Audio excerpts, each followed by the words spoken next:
You know, I was over there on Big J Show chopping it up early in the morning with our global politics, American history. But there is still more we need to discuss today. Shout out to Ethereum for giving me a shout out on that video I did last night, I believe. Yeah, it was definitely let's see. Nope. There we go. Alright, I'm gonna have to switch this real quick. Oh, you know what? Let's just cover this one first. Let's just get this one out the way. Where is it? There we go. Because I haven't heard this already. Let's see what my man says. This is about they are changing the out of Africa theory. So we are going to ancient scholars could rewrite human history. With this week's social story, that's where we post 3 stories on our social media and let you pick one for us to take a deeper dive into. Now, this week's choice is the Ryder Cup, a million-year-old skull found in China, and former NFL MVP Sean Alexander. Meet the Dell PC with Intel Core Ultra.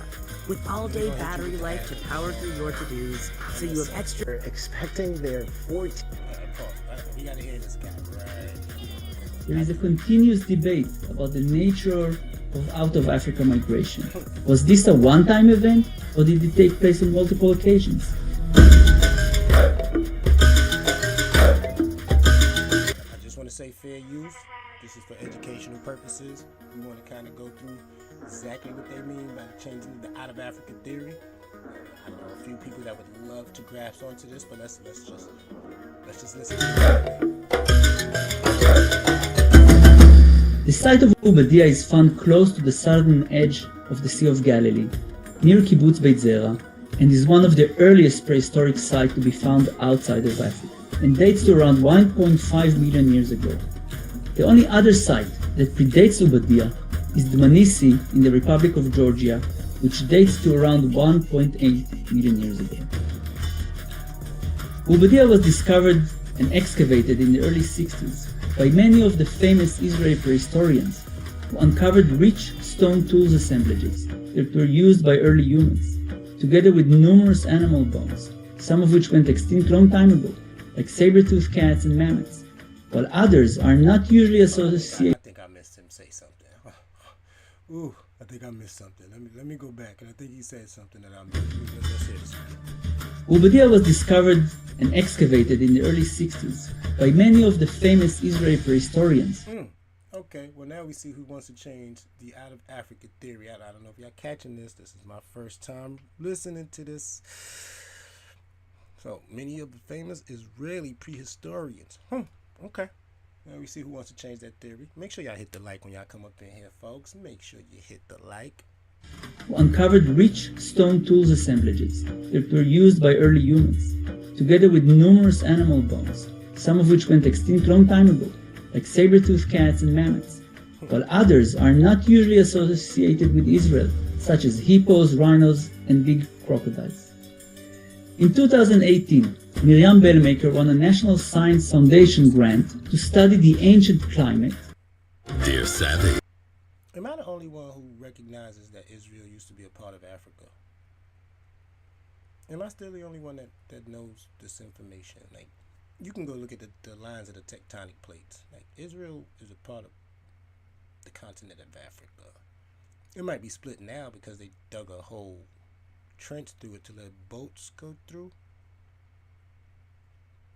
But I'm just seeking this for a friend. You feel me? I'm just making sure y'all know that information. Who says you can't have it all? What is that, Toyota? Stop it.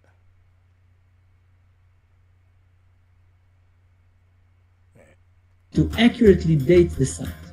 While studying animal bones from the site, she came across a vertebra with human-like feature that was actually excavated in 1966.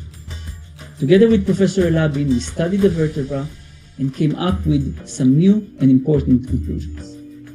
First, it is a fossilized early human bone that belonged to a child. We know so because of the shape of the vertebra and the fact that it is incomplete, meaning that it did not finish its growing process. We estimate that had it reached adulthood, this individual would be around 1.8 meters tall and weigh about 19 kilograms. These numbers are similar to some of the large-bodied hominins that are found in Africa in the similar time period, but are very different from the small-bodied hominins that we found in Georgia. Second, here we witnessed two distinct human species at the same time period, which is known as the Lower Pleistocene outside of Africa. We know that the earlier stages of human evolution took place in Africa, based on the fossil record and by comparing DNA data from apes and humans. However, over the years, there is a continuous debate about the nature of out-of-Africa migration. Was this a one-time event, or did it take place on multiple occasions? And who were the people who migrated out of Africa? Our current study indicates that early hominins migrated at least twice and in two distinct ways. This is because the people of Dmanisi are different in size and shape from those in Ubadia. Moreover, Dr. Omri Barzilai, who studied the stone artifacts from both sides, conclude that the stone manufacturing techniques are, as well as the stone tools themselves, I give you 100 nights to conceive. Let's see. YouTube be lying like a motherfucker. I had to mute that out. I don't want to play everybody's commercials on my joint. 100 Nights of a Hero. What the? Are different. Professor Miriam Bellmaker concludes that the climate as well as the animals are also different in both sides. Thus, with each migration, I gotta stop with the alert. I'm not doing it with these people. I'm not doing it with the palm-colored people right now. The history has been documented over and over. Now all of a sudden we want to change based on Jewish historians. What about all the other ones that? Nah, we're gonna need to compare that to a bunch of other. We definitely gonna have to. Oh boy, let me hurry up and do this Florida joint, cause y'all wildin'. Somebody's on here wilding right now, and I'm gonna have to address it in a minute. But yeah, it says Florida House President wanted issues over plan to eliminate property tax. All right, this is the first link that you'll find in the description box, people. But it says home prices in Florida would immediately jump by 7% to 9%, and they're already high. So it sounds like they're about to come down, in all honesty. But if property taxes are removed, then this might actually happen. So let's go. Completely eliminating property taxes, as Governor Ron DeSantis has repeatedly said lawmakers should do, according to news analysis by Realtors.com. Why it matters. Florida is among several Republican-led states trying to either abolish or drastically slash property taxes this year to offer relief to homeowners struggling with higher housing costs. Republicans' fault, too. In the years following the start of the pandemic, property taxes rose all across the country in response to a surge in home values. Together with home prices, borrowing costs, and homeowners' insurance premiums, the result is a current housing affordability crisis that is plaguing the nation. Foreclosures is coming. While eliminating property taxes would be a welcome change for some homeowners, especially those who bought their properties at the height of the pandemic, higher home prices will exacerbate the problem of affordability facing millions of Americans. Don't think you're gonna be able to buy a house, my friends. They are really, really trying to mess up the whole thing. But let's talk about it. For months, DeSantis has been calling for the state lawmakers to pass legislation that would eliminate property taxes in the state, which he describes as the more oppressive and ineffective form of taxation. What up, Doug? In May, he wrote on X, truly owning private property should not mean perpetually paying rent to the government. I'm committed to reducing and ultimately eliminating property taxes for homeowners in Florida. But several experts have responded with skepticism and concern about this proposal. Dr. Esteban Leonardo Santos, Director of Research with Florida Policy Institute, told Newsweek that Florida cannot afford to eliminate property taxes and would likely need to increase the sales tax to make up for the lost revenue, or begin small income tax, which I don't think they're going to want to do. Any of these proposals are a cost shift. They're going to shift the cost, Santos told Newsweek. So the question right now is, who's going to pay for it? The poor, as usual.